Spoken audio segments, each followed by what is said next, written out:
I think you're muted.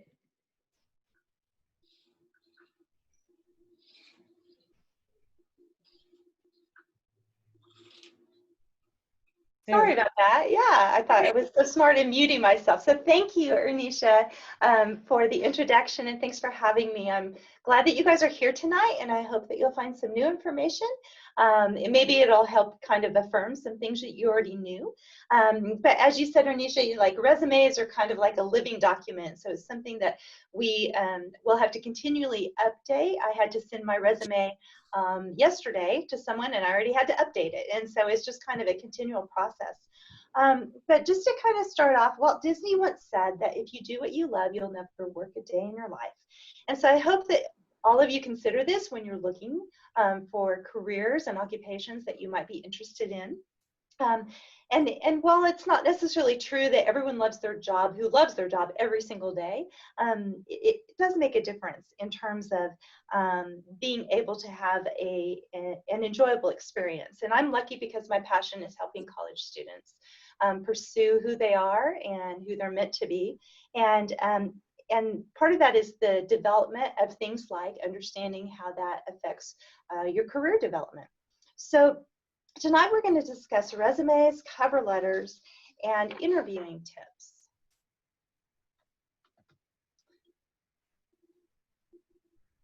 There we go.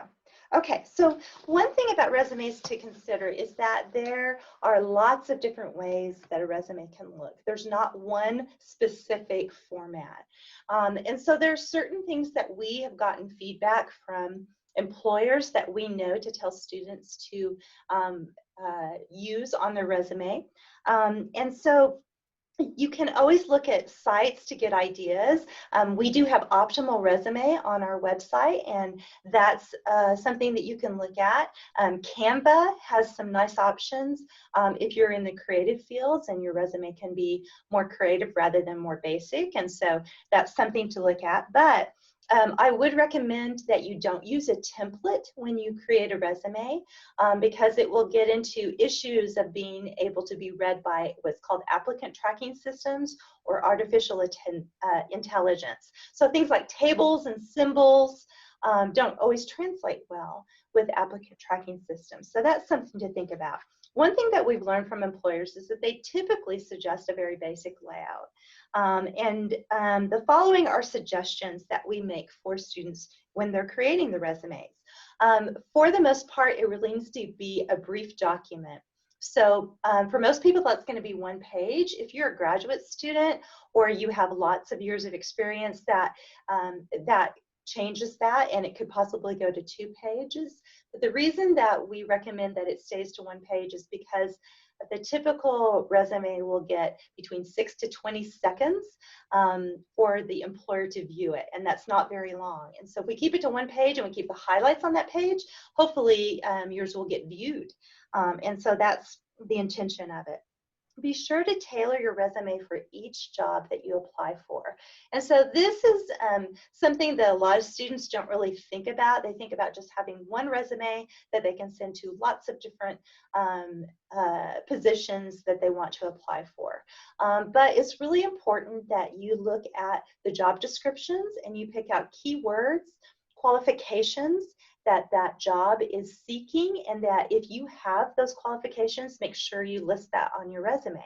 So the resume needs to be relevant to the job that you're seeking. So we recommend that you have maybe one that you use as a basic resume and that you edit it to be relevant to the different jobs that you seek, and you'll end up with different versions of a resume. It's important to demonstrate your transferable or marketable skills on your resume through using bullets. And we'll go into that in a minute. Some sections to include on the resume. Now, these aren't required, but they are typically ones that we see. The first 5 are really the most relevant to students. We don't always get into some of the other things, but they can be some things listed on the resume. So if you're a first or second year student, I do recommend that you actually also use your information from high school on your resume, especially if this is your first year, because that wasn't very long ago. And so that's where your experience is. So sometimes students are under the impression that they shouldn't put any high school information on their resume. It really just depends on where you are with your classification, your experience. By the time you are ready to graduate from college, that's probably going to be true. There might be times where you list some information from high school because it's super relevant to the position you're seeking, but for the most part, it'll start to fall off as you gain more experience. So the things that we look at would be the name and identifying information. You can have an objective or summary. It's an optional thing. Definitely education will be near the top of your resume because that's what you're doing right now as you're a college student. Experience, that can be either paid or unpaid. And that's something students don't always think about, but they might have very relevant volunteer experience or student organization experience that they can list on their resume under experience. If you have student involvement, such as extracurricular activities, those can be helpful on your resume. If you have licensures and certifications that are relevant to the position, that can be something. Languages, skills, honors and awards, community involvement, study abroad, relevant coursework, workshops and conferences, and then sometimes there's a section that just has other work experience. So we're going to talk about these elements. So the header is essentially what the person who's reading your resume is going to see at the top of your resume. And so we recommend that you actually just put your name, your email, and your phone number. If you want to include your physical address, you can. And so the other way that it's displayed here, the second way, is something that we've seen students do quite a bit. But current wisdom is to not put your physical address on your resume, and that's for both security reasons, because everyone and their dog does not need to know exactly where you live. And the other thing is that if you have if you're living in a certain city, and let's say you're applying for jobs out of state, that is one of the first things that potential employer sees, is that you're from a different state. They may make some assumptions psychologically that, oh, well, this is in Ohio and they're from Texas. I don't know if they'd really want to relocate. So that just kind of takes that off the table. And it's a good idea to just put your name, your email, and your phone number. Objectives, there's a little bit of debate on whether they're useful or not. I think objectives can be helpful if you have a lot of different experiences and you're wanting to specifically land a position in a certain area. So some employers really like them, some think they're pointless. So it's really up to you whether you choose to use it or not. It's not necessary, but it's an option. This is an example of a potential objective. Okay, summaries we don't usually see until someone's had a number of years of experience. And so summary or profile, it's sometimes called, I wouldn't necessarily recommend that students have one, but it might be something to include later on once you have a few years of experience. So summaries need to be achievement oriented. They need to indicate the number of years of experience that you've had. If it's appropriate presentations, events, usage of particular skills. A summary is just kind of a snapshot for an employer for understanding where that person has their experience and how it can relate to the position they're seeking. So again, we usually see this with people who have a number of years of experience. Oops, let's go back. Education, so as I mentioned, education will be near the top of your resume. So right after your heading with your contact information, education should likely be the first category. We do recommend that you list your most terminal degree first. And so this is a way that it can be listed. So Texas Tech University, Lubbock, Texas, always want to put the city state on there. If you have attended a community college and you want to put that information, you are more than able to do that, I would put it after your Texas Tech University information. If you were, say, a very strong student in high school, I can see that as a reason to include your high school graduation on the education portion. So again, with this particular one, it's the name of the university, and then the Bachelor of Science in whatever your field is, or it might be Bachelor of Arts or Bachelor of Business Administration. If you have a minor, you want to list it. If your GPA is competitive, and typically that's a 3.0 or better, but in some fields it may be even more, then we do recommend that you put your GPA on your resume. I have seen some students put like a major GPA, and sometimes that just seems a little suspicious, like, oh, my GPA is not that great, but look at my major GPA, I have a good major GPA. So I would recommend probably not putting the GPA on there if the full GPA is not above a 3.0. We don't recommend that you put the range of time that you're at a college, but you actually just put when you expect to graduate. If that graduation is really soon, let's say it would be December 2020, then I wouldn't even put expected graduation. I would just list the date. You can also list travel study, academic scholarship information. So if you received a President's Scholarship or a transfer scholarship or anything that's been academically oriented, definitely put that on your resume.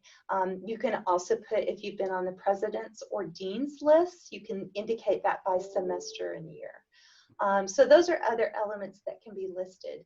And so that's something to think about. Experience.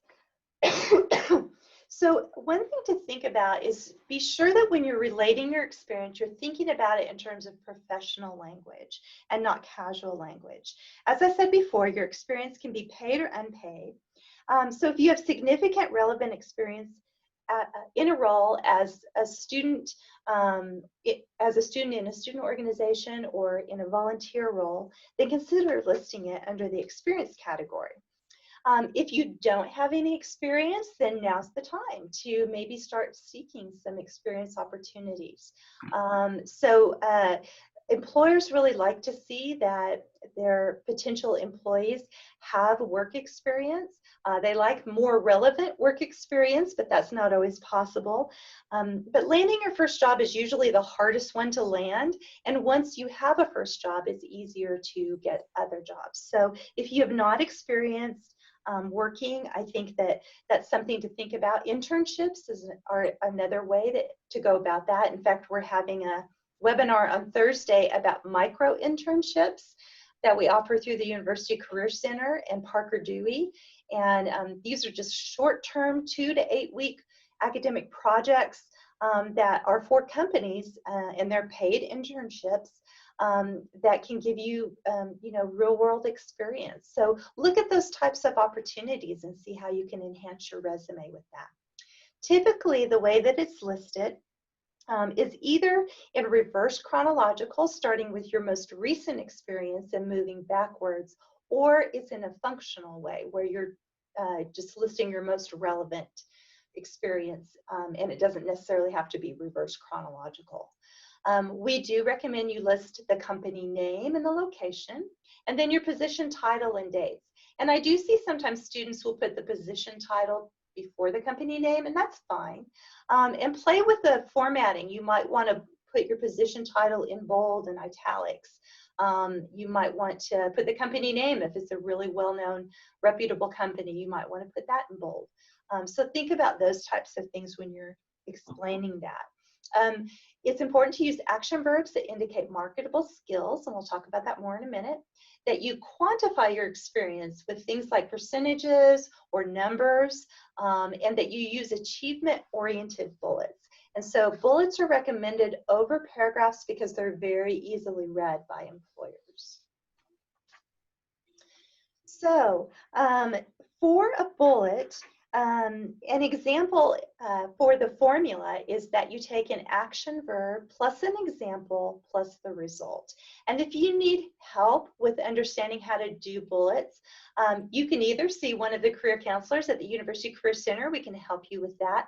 Or this particular website's really helpful for understanding language to use when talking about things that you've done in bullet form. So on ONET Online, if you, let's say you've had experience working in a restaurant as a server, you can put in restaurant server and it'll come up with certain options. And when you click on that particular occupation, it will list a whole like 20-something typically tasks that are oriented with that position. And so that'll give you some language to look at. You can kind of course, make it your own, but it'll give you some ways to see how you could put that information into bullets. So that's a really good way to look at that kind of thing. Excuse me. So it's important to list qualifications. And so these would be some examples of qualifications. Maybe this was listed in the job description. And so the listed qualifications are ability to interact successfully with diverse individuals at all levels. I think this was taken off an American Eagle sales associate position.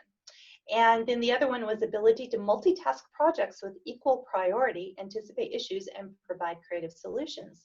So examples for bullets might be communicate with a diverse population of clients to resolve their issues and provide follow-up to their concerns, and develop prioritization methods to complete projects, anticipate challenges, and resolve problems creatively with attention to detail.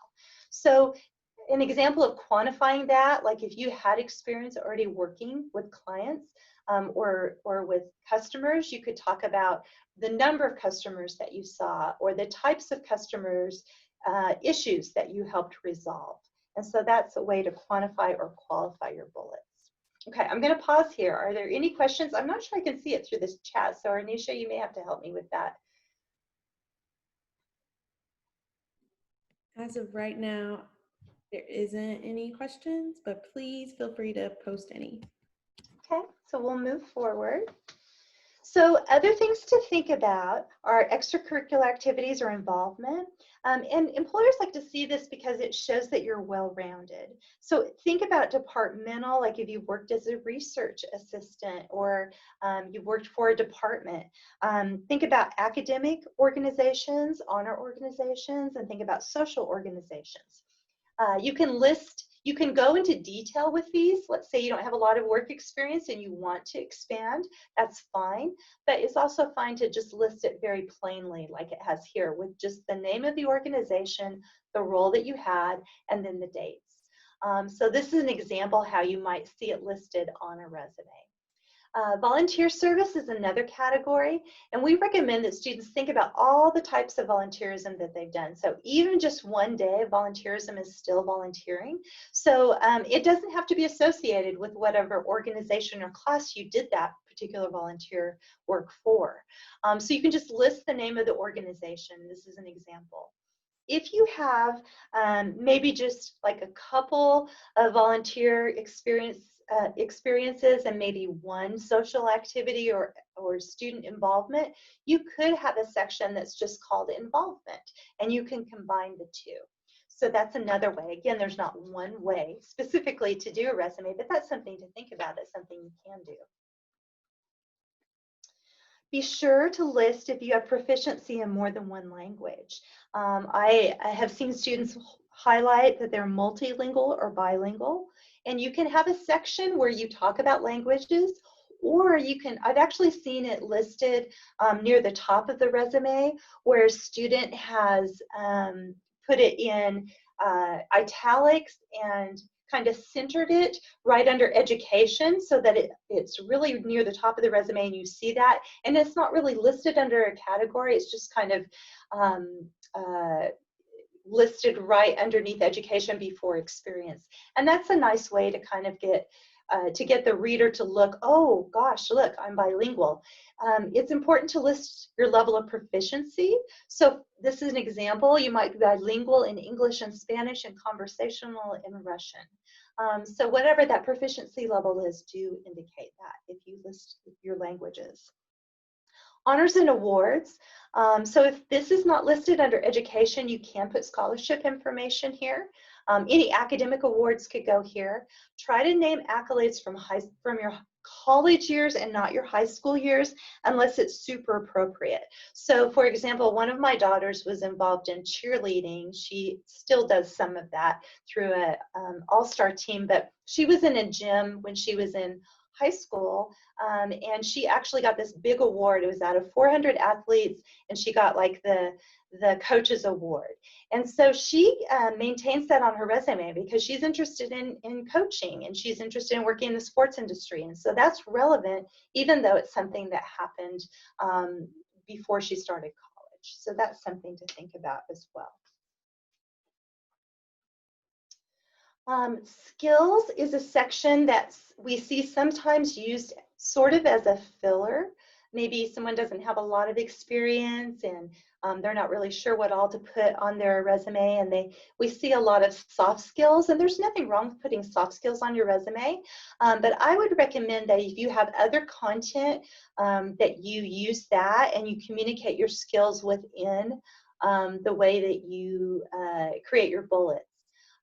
Typically, you can put them into columns, and the ones that are listed here, this would be typical for someone who maybe was an engineering major. We don't recommend that you list Microsoft just because that's pretty much assumed. Most people have that capability. And so if you wanted to indicate Excel, sometimes we see that, you know, someone maybe uses Excel a lot in their desired career, and so they want them to know that they have that knowledge. That's a good thing to list. You can, if you wanted to have like a technical skills and a soft skills section, you could list that as well. So skills are an option, but they don't have to, it's not an element that has to be on your resume. Licenses and certifications only if they're appropriate to the position you're seeking. So, so if the CPR certification you have is relevant to whatever position you're seeking, great, list it. But if it's not necessary to put it on there. And that would be with any certifications. So this particular category, I think is really helpful for students who maybe have very heavy coursework in their majors and they don't have time to maybe look for work experience because they're so busy with their college courses. And so if you don't have a lot of work experience, this can be something that you add to your resume. And even if you do, if you want to let them know in a kind of a highlighted way those courses that you've taken that are relevant to the position. So this can list courses, it can be presentations, it can be projects, it can be papers. I've seen particularly engineering majors put a section that's called academic projects, and they've listed those projects that they've worked on. And that is really helpful, is relevant to the position they're seeking. But this is a way that you can communicate, hey, I've been in college, I've been working on these particular areas to prepare myself for work, and it allows a person to expand on that. Some additional tips, it's really important that you have other people look at your resume because there are always things that will someone else will find on your own resume. Just having another pair of eyes on that can give a new perspective. And so of course you can always contact a UCC counselor for a resume critique. We're actually having a resume critique day tomorrow. We have one once a month. And so you can sign up for those, but you can also make an appointment to have a resume critique. It's really important to use words from the job description when you're completing applications online.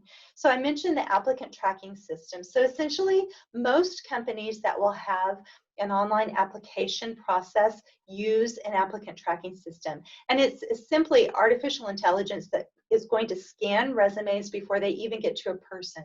So the scanning is going to look for certain qualifications and keywords and see if your resume contains those. So it's really important to kind of try to match that. You can do a word cloud to kind of see within a job description what things are popping out if you're not sure what the keywords are. That's one idea. But as you read through job descriptions, you'll probably get an idea of what things they're seeking. And so it's really important to make your resume as relevant as possible with your experience to the position you're seeking.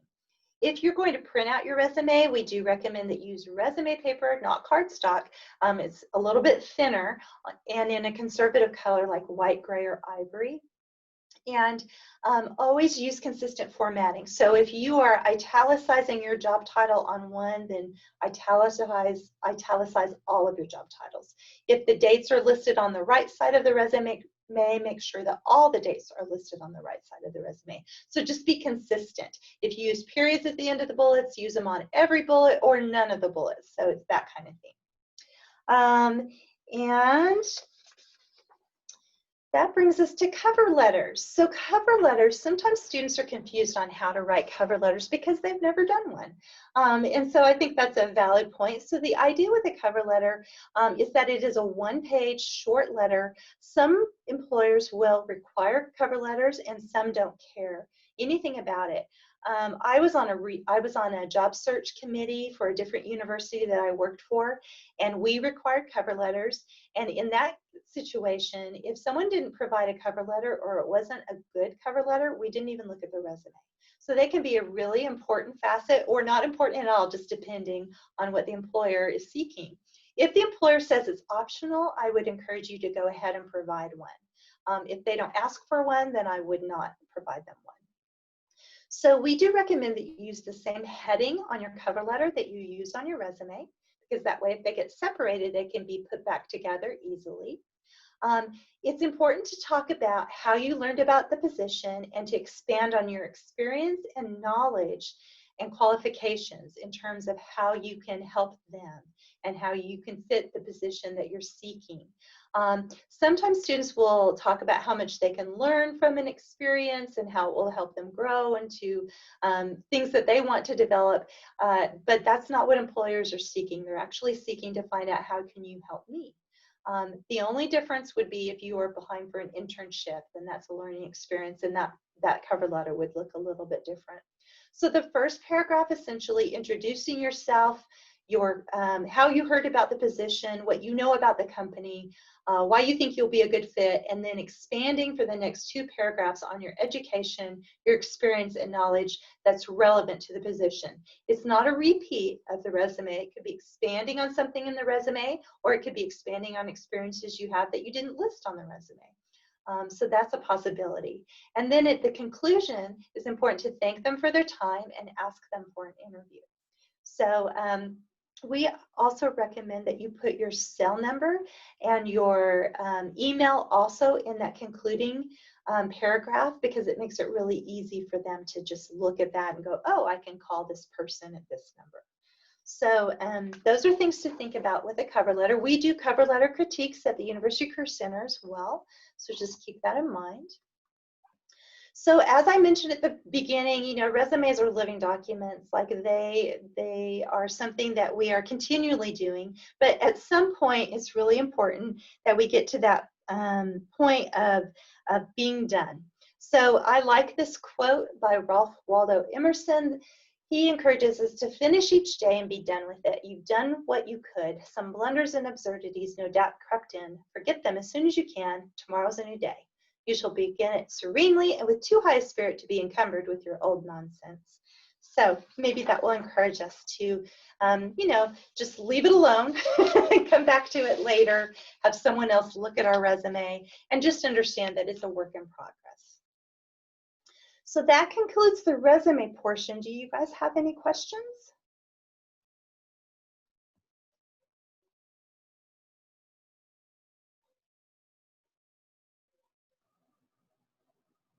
So we have one question. It Okay. says, if we're applying for a professional school, nursing school, and not really a job, are there any particular things we should emphasize in our resume? So with the nursing school or other professional programs, I think particularly with nursing schools, they want to know if you have shadowing experience, and that can be a category in and of itself. shadowing or volunteer experience in the medical field. If you've worked as a CNA and you have your CNA license, that would definitely be something to put on your resume. So what I've seen students put in terms of their education is they'll list whatever degree that they're seeking, and then maybe in italics underneath that, they'll put pre-nursing major. So I've seen that quite a bit. And then maybe the next category after education would be shadowing experience or medical experience. If you know how to do labs, or if you have any kind of experience in the medical field, it's important to expand on that.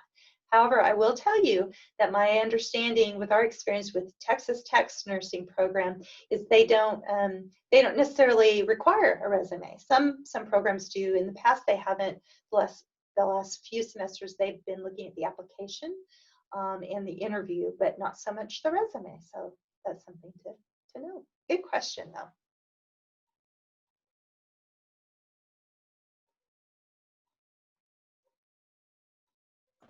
I can see the chat now. Any other questions? As a humanities major, what kind of skills will we put? Because our skills aren't really like hard skills, then we're like thinking, critical thinking, analyzing documents and things like that. So what kind of skills would we put? So I think that if you have any software skills, do list them, but I think also talking about those analytical skills is relevant. It kind of depends on the job that you're seeking. So if they're looking for critical thinking and problem solving and communication, you know, and those types of things, you can frame them as that. I think that if you can expand on those types of skills again through your experiences, that's really good. So it kind of just depends on the job that you're seeking and what they're looking for. But I think you could have a skill section that is purely soft skills if that's appropriate for your education and the job that you're seeking.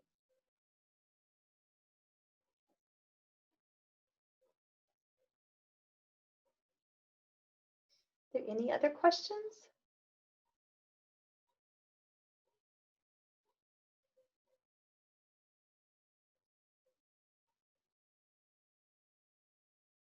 Okay, we'll keep trucking along then. So we're going to move to the preparing for an interview. So I gave my coworker Monica, who had just done a presentation on how to let's zoom in is what it was called, and it was a webinar on how to do Zoom interviews. So she'll likely be offering that again this semester. I'd encourage you to look into that.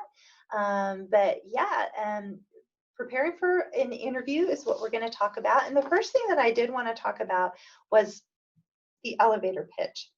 And so one thing to think about is that interviewers determine a first impression of you within seconds of meeting them.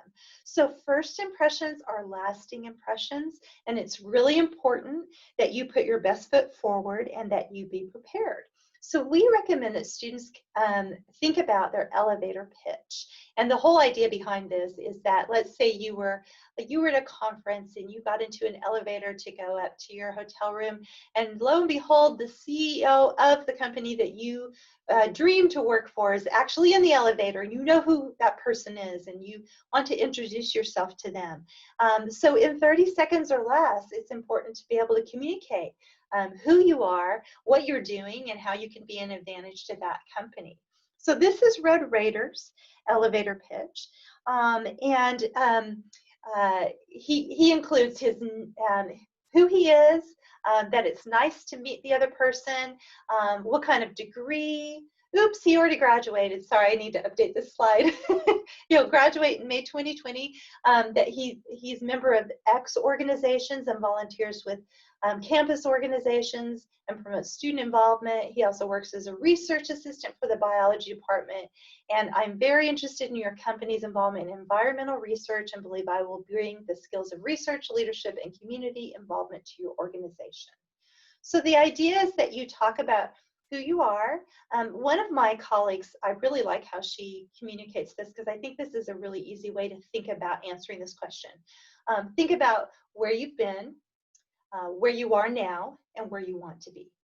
And so I would like us, if we can, Ernisha, get into breakout groups of maybe two to three.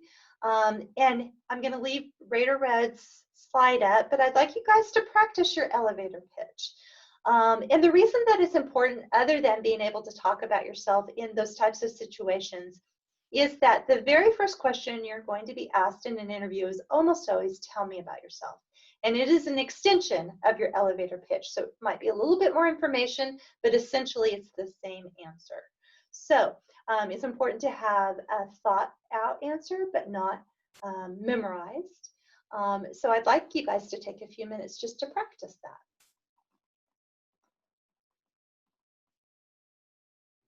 Okay, I'm opening them now. You should have a notification. Sure. All right, so got a couple questions. You guys can unmute yourself. Tell me something that you found out about the person you paired up with. It can be anything that they talked about within their elevator pitch. And then if I can have one brave person volunteer to give their own elevator pitch. And it doesn't have to be perfect, but if you want to practice, I'm going to give you guys the opportunity to do that. So, so a couple people, if you wouldn't mind telling us about some things you found out. And then if you want to volunteer to do an elevator pitch as well. So I can go first.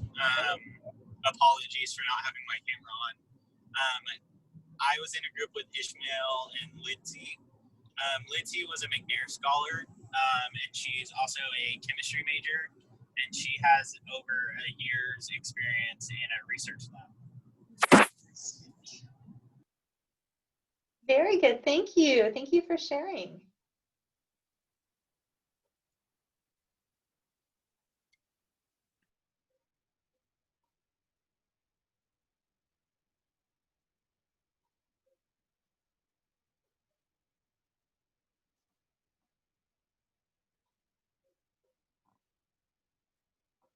One more brave soul want to share?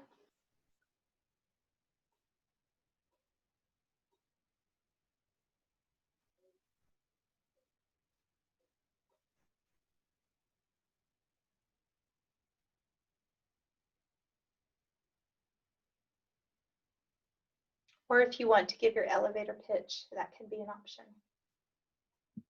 I can share what I learned, but no, my elevator pitch. Anyways, That's fine. Braden is a cell and molecular biology major, and he's worked in a level 1 burn center. You can correct me if I'm wrong, but I remember hearing that. Great, thank you. Thank you for sharing. So any volunteers to do the elevator pitch? I know that's a big ask, so I'll wait a minute and see if we have anyone who wants to share. My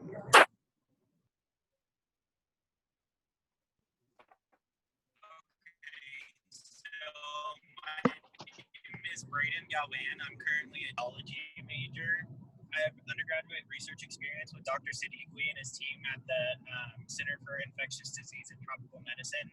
I currently work full-time as a nurse tech in a level 1 trauma and burn center. And I'm hoping of pursuing a career as a doctor and hopefully going to a PhD in immunology and infectious disease. And I think I have a strong enough background that would give me an advantage over other students in the program. Nice, very good job. So I love all that. I mean, that's a lot of really great experience that you were able to just pack into like a 20-second tell me about yourself. So that's the idea behind it. Well done. All right, well, we're going to move forward.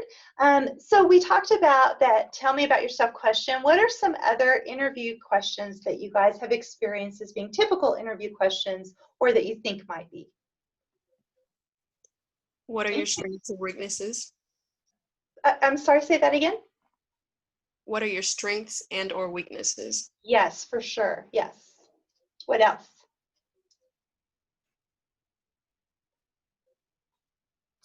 Why do you want to work for us? Yep. Yeah, those are really the top ones. Tell me about yourself. Why do you want to work here? What are your strengths? What are your weaknesses? We can pretty much always count on those being asked. It's unusual if they're not asked.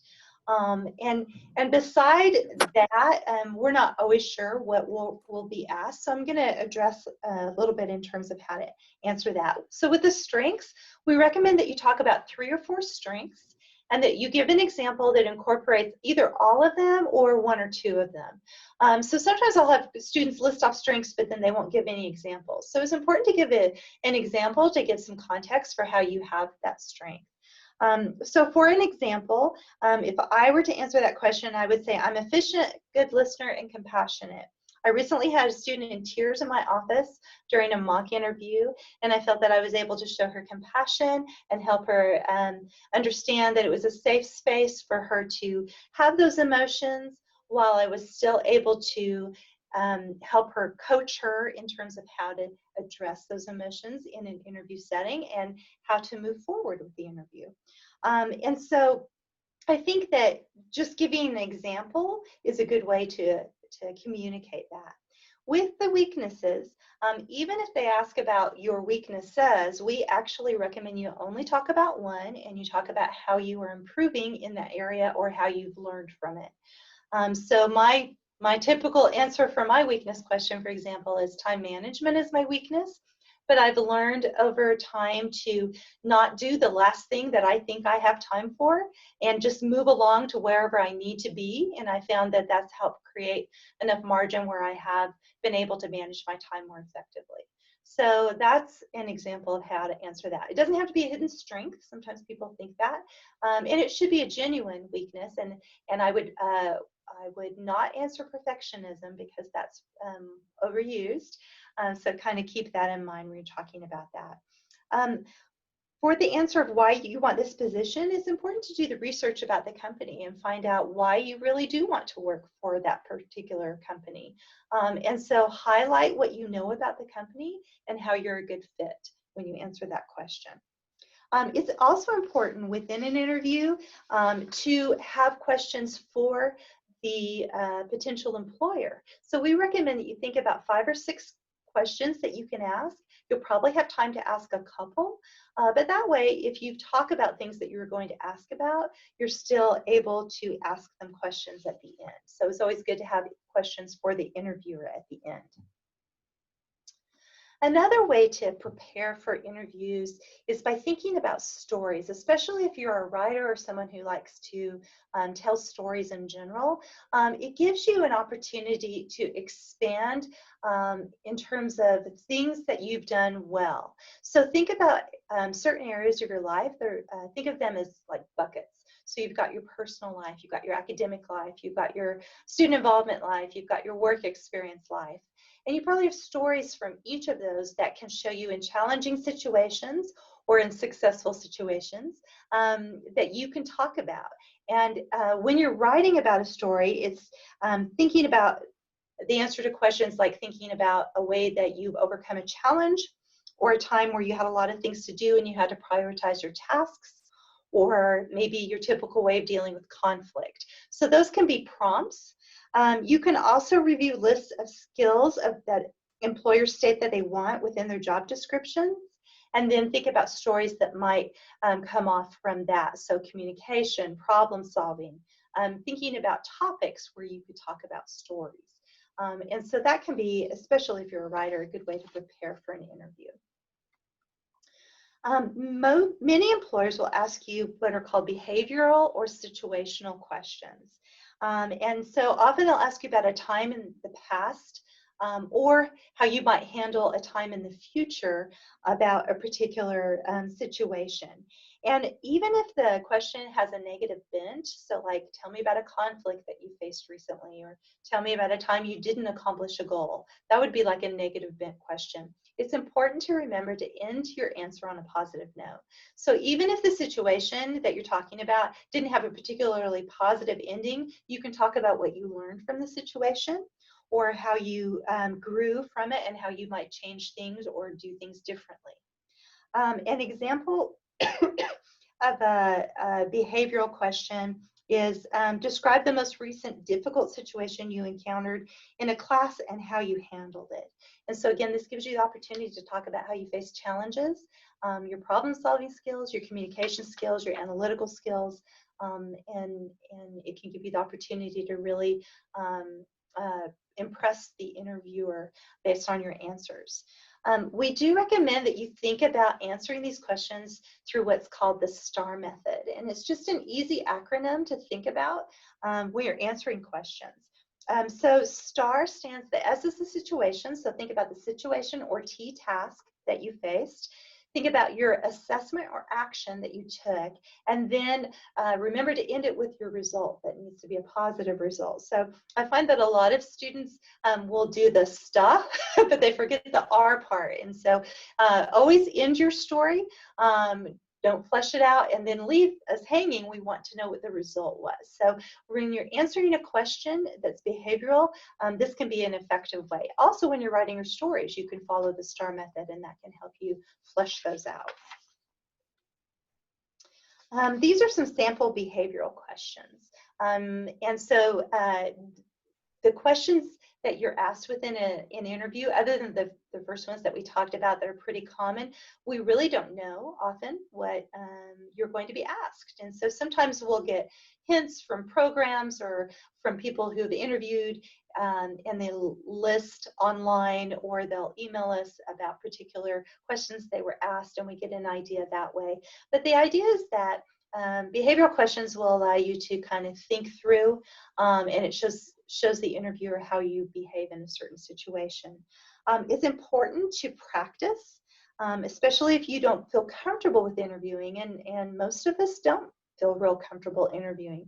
And so it's really important to practice your skills. We do mock interviews at the University Career Center. You could also practice with a friend or family member. You could actually practice with your own videotape yourself and on your camera and your webcam, and see if you like how it turns out. It's important to focus on answering the question. It's important to be yourself, and it's important to practice positive statements about yourself. So one thing that happens, and as I mentioned, a lot of people find interviewing anxiety producing. I want to talk about ways that we can manage our anxiety. And so these are some coping methods that may help alleviate some of that distress and enable you to have a positive experience during an interview. So practice, like I mentioned, is a great way to not only understand how you're doing, but manage your anxiety. And so that's something to think about. Taking deep yoga breaths. And so during the interview, one of the best ways to help lower your heart rate is actually by breathing deeply. And that's something you can do discreetly. And the reason is it opens up those blood vessels that get tight and constricted when we're feeling anxious. And then the blood starts to flow back into our extremities. And so this will help reduce the clammy coldness that occurs when we're anxious. So that's something to think about. It just kind of slows the whole process down and allows you to hopefully be calmer. So that's something to think about when managing anxiety for interviews. Smiling is something else to do. And so often I'll tell students at mock interviews to be sure you're smiling, because that'll help you relax as well, and it'll help your heart rate go down. And then mindfulness. There's a lot of different apps. There's one that I used to be called Breathe. It's called My Life. That's a free app that I've referred many students to. And it's really useful because it allows you to put in information, kind of check in, and put in information on how you're feeling physically, emotionally, mentally, and then it gives you coping strategies to kind of process those emotions. So that can be something helpful that you can have handy on your phone, and it can help you practice those things. I like this app also because it has a meditation timer, and it also has a breathing timer if you want to practice your yoga breaths and slowing down your breathing. So those are some ways to manage your emotions. Stephanie, we have one question. Someone wants to know, what would you suggest for those who fidget? Oh, that's a great question. So as I'm twirling in my chair, I know what you mean. It's important to try to be mindful of what you tend to do. So it's fine to, we actually recommend non-verbally that you sit in the chair with your feet flat on the ground. If you have to cross your ankles, that's fine. But one thing that you can do if you do cross your ankles and you tend to be a fidgeter is when you cross your ankles, you'll have one foot that's on the floor. If you press all of your energy into that big toe that's on the floor, that can be one way to help with the fidgeting. It's fine to kind of use your hands, but if you are a swiveler like I am, try to sit in a chair that is not going to swivel if you have a choice. Especially in a video interview, try to pick a stationary chair. And so those are some tips for managing the fidgeting. Okay. So sometimes students, especially I notice this with the medical professions, might have some very intense experience that helped prompt them into that field. And so approaching things that cause us anxiety within an interview is something to be mindful of. So I do advise that if a situation or something that you've experienced is traumatic or very tender to you, that you not talk about it in an interview, because we don't want to cry in our interviews. And so be mindful. Some people can talk about the death of a loved one and the process through that, and it's not a big deal. Some people, it's still very real to them, and it's a very tender thing. So even if that was the reason that you chose to become a PA, it might not be something to talk about in an interview if you feel that you can't keep your emotions in check. So I think that if the interviewer asks you something kind of just off the wall that you feel like, oh gosh, this is striking me in a certain way emotionally, think about these guidelines. So try to be accurate, honest, and factual. Take responsibility by using I statements and talk about what you learned out of the situation. And then probably the most important thing is to keep your answers very brief if you find that it's anxiety producing.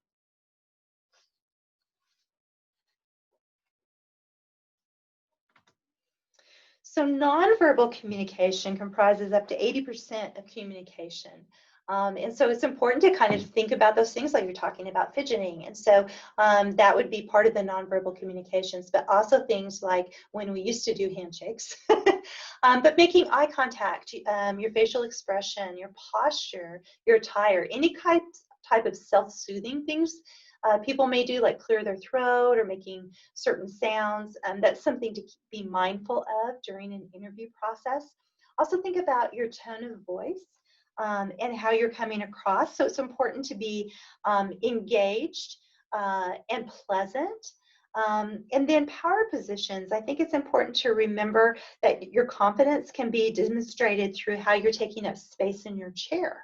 And so use all the space in your chair and be confident in the way that you're sitting.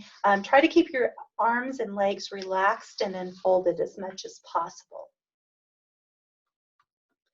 You can use subtle body language to give yourself an interviewing edge. And so in interviews, we're almost always sitting, but again, to portray openness, we can keep our arms and legs uncrossed and be mindful of your gesturing. So if you're someone who talks with their hands, it's fine to talk with your hands, but be aware if your gestures are getting too big, because that can be somewhat overpowering to whoever you're talking to. And make sure that it's not excessive. Open body language will help us appear more confident and trustworthy than closed body language. And trying to avoid the fidgeting and smiling can also demonstrate to your employer your confidence. And it tricks your body into thinking you're more confident than maybe you feel. Mimicry is another way that we convey that we're in sync with our interviewer. And I have to tell y'all what I thought was kind of a funny story yesterday. My husband and I were eating dinner, and our black lab was just sitting, like she always is, sitting there right at the table. And I burped. Literally like 10 seconds later, my dog burped. And I was like, oh, you're doing mimicry. So that's an example of mimicry. So if we find that the interviewer is modeling what we're doing, let's say that you gesture in a certain way, or you touch your face, or make an expression, and then you notice that that other person is doing that pretty immediately, that's a clue that you're making a connection. And so think of that in terms of a positive sign if someone that you're interviewing with is engaging in the same behavior that you have. So the best advice I got when I was looking for a job, I had worked in the same job for almost 9 years, moved across the state, and I was lucky enough to get a job interview for the University Career Center. And I had worked in career counseling, but not for a career center. So that was a little intimidating to me. And one of my friends just told me, you know, the best thing I could tell you is just be yourself, which sounds so simple. But it's not necessarily easy. But interviewers can tell when people are inauthentic, or when they're untruthful, or when they're just not confident. And so it's important to be confident in what you're saying, and even believing in it, even if you don't fully think that. So remember that some of the power in the interview is yours, because the interviewer only gets to know about you what you want to tell them. And it's also an opportunity for you to get to know the company and see if it's a place that you would want to work. So it's a two-way street. You do have some power in the interview. And also remember that if you've been extended in an interview, then they already think that you're qualified for the position or for the program. They just want to see if you're a good fit. And so remember that, you know, you've already gotten this far because they think that you're ready. And so being yourself, I think, is a really important, powerful element of doing a good interview. So thinking about the virtual world that we're living in right now, and so many things are virtual, and employers have always used technology to supplement hiring, but like our career fair is completely virtual. And so we often see that students are asked to participate in a video interview much more than they used to be. And the format for the video interview is pretty much the same as an in-person interview. Just, you know, of course, it's going to be done via software. And at the minimum, there's some things you need to successfully have in order to have a successful video. So this includes tools like a computer, a video camera and microphone, and a reliable internet connection. And so with a video interview, you want to convey the same message that you would in person, that you're the best candidate for that position. So I do want to say that we do have interview rooms at the University Career Center. So let's say you have 3 roommates and it's never quiet and your internet connection isn't great in your apartment. We do have a space that you can sign up to use through our front office, and it'll give you a quiet space where you can actually conduct an interview with an employer if you need to do that. So that's something that we offer as a resource to students. Definitely test your technology before the day of the interview. Check out the device you plan to use, make sure it's updated and has the capabilities. Check your internet connection, make sure your video software is working, the audio and video settings are something you know how to do, that you're not going to talk while being muted like I did earlier. So it's important to kind of have a feel for what that is and be confident in that, especially if you're being asked to use a different platform than you're used to. So maybe you've done a lot of Zoom meetings and you're kind of familiar with that, but they want to do Microsoft Teams or they want to do another platform. So get familiar with the platform that you'll be using. Also, if you can practice, test it out with a friend, maybe right before the interview, the day before, a couple days before. That's a good method as well. If you've never done a video interview, it can feel a little awkward. One tip I would have is to make sure that you're looking into the camera and not at the person on your screen, because if you look into the camera, they're going to feel like you're making eye contact with them. And so that's something to think about. You can always set up a virtual interview, a mock interview with the University Career Center. We've been doing that for a while, and we can certainly set that up as well. Remember your background makes a difference, and so try to have a professional blank background or a very simple background. You can play with the virtual ones, but keep in mind sometimes your hair or your skin will disappear depending on the background color. I've had my hair merge into the seal before, so that's something to think about. The Texas Tech University seal, I had that as a background and it didn't work just because you couldn't see. I looked bald. So something to think about. Make sure, again, that it's professional and non-distracting. It's important to wear professional dress completely. And so dress for a video interview the same way you would for an in-person interview. And we do recommend that that you do that completely. It can kind of keep you from getting caught in your slippers in case you have to get up. It's really important also for your confidence level, because we find that students who dress for mock interviews in a professional way are usually more confident. And so that's something to think about. It's also important to try out your outfit. So something that we've found is the lighting can make a difference. Make sure your lighting is good and that it's where people can see you plainly. Some colors, like this gal's orange blouse, may in some lighting look more gold or more yellow. So kind of keep that in mind and practice beforehand what you're planning to wear with a friend to see what it looks like to whoever's viewing you. So this is information about our events. So Ernisha mentioned earlier the mocktail party, which I think is full. And I know today the etiquette dinner got full. You can still register for those events, and we are doing waiting lists. And so if we have students drop out, we will be able to add students who are on the waiting list. But we have a lot of other things going on. So our resume critique day tomorrow, which I think is full. But then we have our All Majors Career Fair, which is on the 14th of October. And if you are just wanting to experience some interviewing, it's 9 to 4. And you can sign up for all of our events on our website. And down here at the bottom, it gives you that page. And we have a calendar that you can look at for any webinars or events or information sessions that are going on. So do you guys have any final questions? Happy to take any questions regarding interviewing or anything we've talked about today, or anything regarding career development that you might have questions about. I had a question about the resume. Mm-hmm.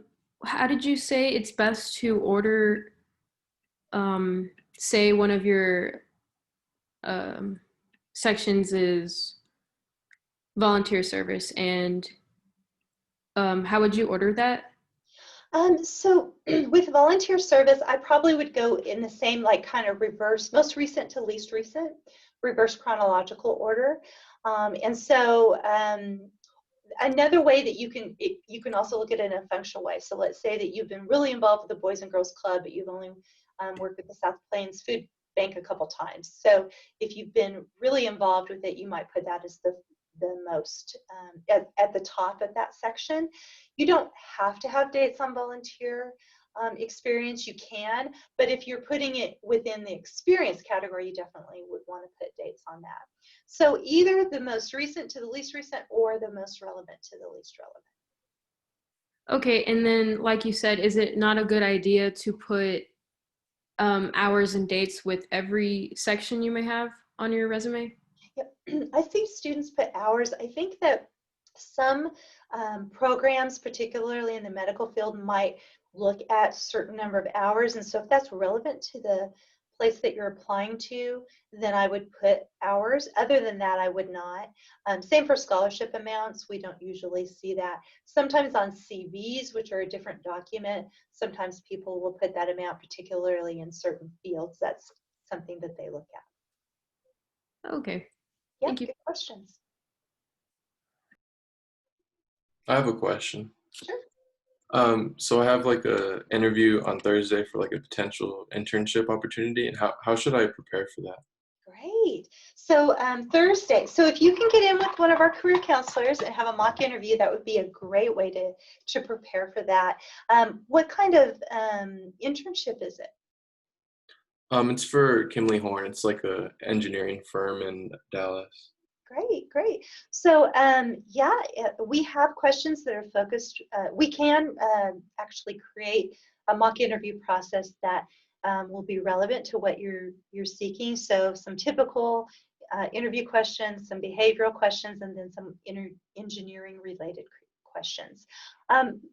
One way to prepare for that, in addition to the mock interview, is to do research about the company. So I would not only look on their website, but also look on, we have one called Vault. That's an app that we have on our website, and some information may be listed there for bigger companies. So it would be vetted information you can count on that might not be listed on their website. That can be an additional resource. Maybe look up the person who you're interviewing with on LinkedIn and see if you can find out some information for questions you could ask them. So if you know that they recruit for that particular company, you know, in a particular kind of engineering, maybe you have a common interest with them, that could be a talking point. So that's another element to think about in terms of preparing for the interview. Okay, thank you. You're welcome.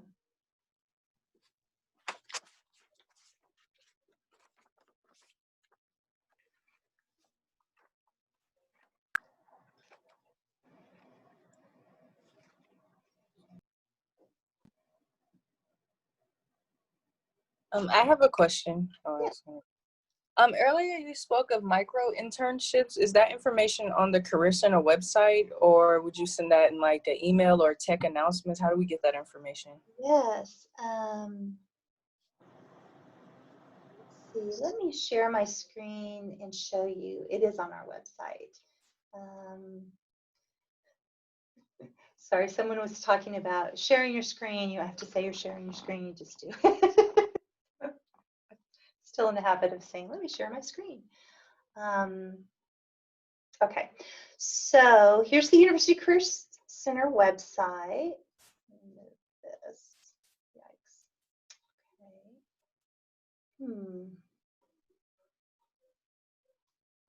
There we go. Okay, so if you go to students and alumni and you go to search for jobs, it's one of the tiles. And so Parker Dewey, where are you? There you are. Parker Dewey is the name of it. We're actually having a webinar on Thursday that talking all about the micro internships as well. So you just click on Parker Dewey and it'll give you information. What I have found is that you can't really poke around in there unless you create an account. So they make you create an account. But you can look up information about different opportunities, and they usually have them listed under particular avenues like projects, so like marketing, operations. Let's see if it gives us more. Biz development, strategy. And so the realms are large and vast, and so we do recommend that if you apply for the micro internship, apply for as many as you think you might be interested in, and be sure that within the questions that you answer them fully and completely like you would within an interview. And so those are the strategies that Parker Dewey has suggested for people who are interested in this. So anywhere between 2 to 8 weeks is all paid, and who knows, it could lead to something else. Thank you. You're welcome. And I'll put that in the chat as well.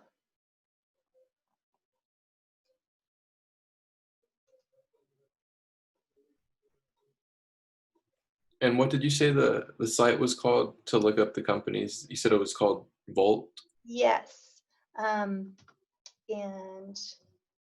share again, I can show you that. That's one of the tiles that is under. Okay, so go here. So we're students and alumni, and then search for jobs. Yeah, and Vault. And so Vault is a resource, so you can look up jobs and internships on here too, but you can also research companies. And so if it's a larger company, you can put the name of the company in there, and you can find out information about, let's see, browse more companies. So what's the name of the company again? It's called Kimley Horn. Is this correct? Or is it K-E-N? It's KIM. So if they're a smaller company, they probably won't be on here. Glassdoor can be another place to look. I don't know. No, I don't know if I'm spelling that correctly, but like technology companies, let's look at Microsoft. So it'll give, with larger companies, it'll give like rankings and then at a glance, uppers and downers in the bottom line. And then it gives information about the company that might be a little bit more entailed than what you find on the website. There's a survey section. And so Vault vets all their information, so it's not just someone complaining with the reviews and that kind of thing. So it looks like they only had one review so far, and it was kind of mediocre. So that's just kind of an idea. So that's one way to look up information. Vault is also helpful in looking up guides. So like if you behavioral interviews, there's a whole kind of guide on that. There's one for internships, and you can look at a lot of different industries, and so they've got a lot of different options. They've really beefed up this section. So if you're just wanting to find out more about a field, this is a good resource to go to. Okay, thanks. You're welcome.